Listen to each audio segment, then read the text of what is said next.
everyone, my name is Shawn in case you don't know, and welcome back to another video. In today's video, I'm going to be doing the I messed up book tag. There is 8 questions in this tag, and I'm just going to quickly go through all of them. So first up is a character's appearance that you misread and imagined differently. The first one that comes to mind is Daniel from The Sun Is Also a Star. When I was reading the book, I pictured him to be more like Boo Boo Stewart instead of, oh my gosh, what's the guy's name?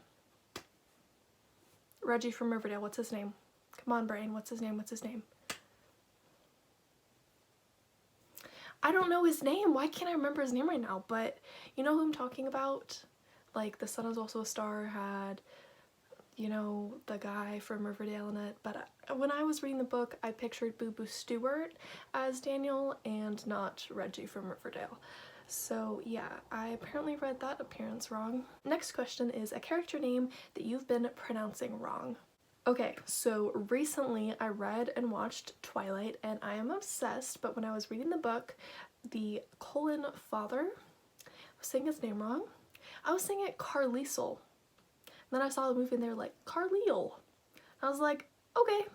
So I was saying Carlisle the whole time I was reading the book, going, that's a funny sounding name, but it was Carlisle. So I said that name wrong. That was an epic fail, and when I watched the movie I was like, oh shoot.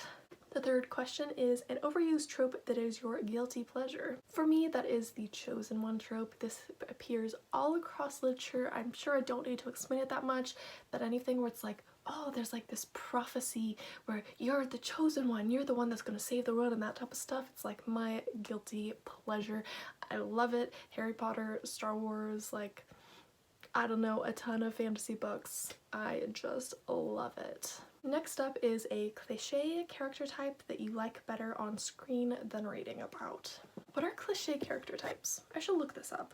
Okay, so according to the site that I just looked at, the plain Jane / Swan is a cliché character type, and it's basically an average looking person who gets a little like transformation, like a new wardrobe or whatever, and then is like magically beautiful. I think this trope works better in movies and TV shows than it does in books, so that's the one that I'm choosing for this. It's just hard to be like, oh, you just did one thing to change the appearance and all of a sudden they're magically beautiful in a book, because it's like you don't visually see the person changing, you imagine it in your brain, and like, yeah, you know, like I probably would have imagined the character as beautiful in their own way before the magical transformation, so it'd probably be like weird if I like read it in a book, you know? I don't even know if I read a book with a magical transformation, but yeah, magical transformations to turn a plain person into a beautiful person works better in movies. Although everyone is beautiful and you don't need a transformation to look beautiful. A word / phrase that you learnt because of its use in a book. This isn't really like a word or phrase that I'd use like often, but I learned about cystic fibrosis from a book. It's a medical condition, so I don't know if that counts for this question or not, but I'm gonna do it. I didn't really know what cystic fibrosis was. I knew it was some sort of illness or something, but I didn't know much about it until I read the book 5 Feet Apart, and then I sort of understood cystic fibrosis a lot better, and yeah, that's what I'm choosing for this. 5 Feet Apart was a beautiful book, and it was also very informative, and it raised awareness for cystic fibrosis, and everyone should go read 5 Feet Apart if you haven't already.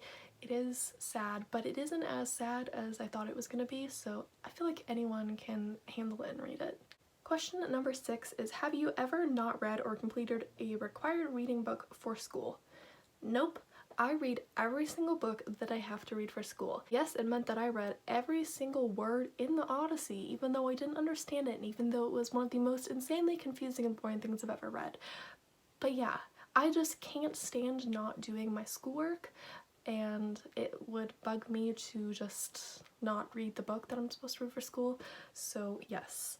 I mean, sometimes I don't read the textbook if it's like a science course and we have like couple chapters to read every week, but like books like literature books, I read them all.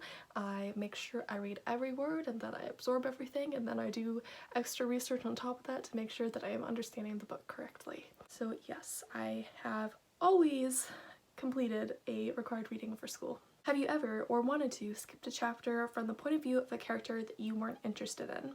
I haven't skipped a chapter, but I've wanted to skip a chapter. So the Match trilogy is a trilogy that's really, really popular. I know probably everyone's heard of it. It's by Ali Condi, and I recently finished reading that series this year.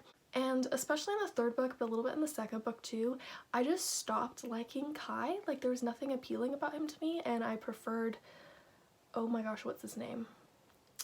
I preferred Xander. There we go, I got it. I preferred Xander, and I preferred Xander's point of view, and then whenever it was Kai's point of view, I'm like, can you hurry up and finish this chapter? I don't want to read it. I'm bored of you, Kai.